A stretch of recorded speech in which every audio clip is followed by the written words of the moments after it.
Hi and welcome to an Air Education production for a simple 3-strand Dutch braid. A simple 3-strand Dutch braid is a very popular braid indeed. It's often used to create more intricate styles such as a halo or boho braid. It's the perfect technique if you're looking for a thicker and chunkier finish. So let's have a visual demonstration with Natalie, one of our educators. So Natalie starts by taking 3 equal sections.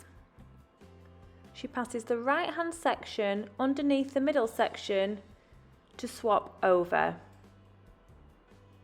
The right hand section becomes the middle section. She then passes the left hand section under the middle section again to swap. The left hand section now becomes the middle. She repeats this process, now taking the right hand section and swapping it with the middle underneath, and the left hand section underneath and swapping with the middle. So you can start to see you're creating almost a backwards shape braid. Notice how Natalie's hands stay nice and close to the head and neck. This is to avoid any baggy parts of the braid. She's keeping a real tight tension, and her hands are travelling down the length of the hair with each section which is crossed underneath.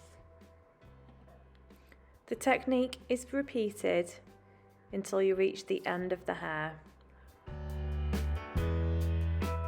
Secure the braid with a clear elastic. Once your elastic is firmly in place, the great thing about this braid is that it can be really teased out to form a chunky, full braid.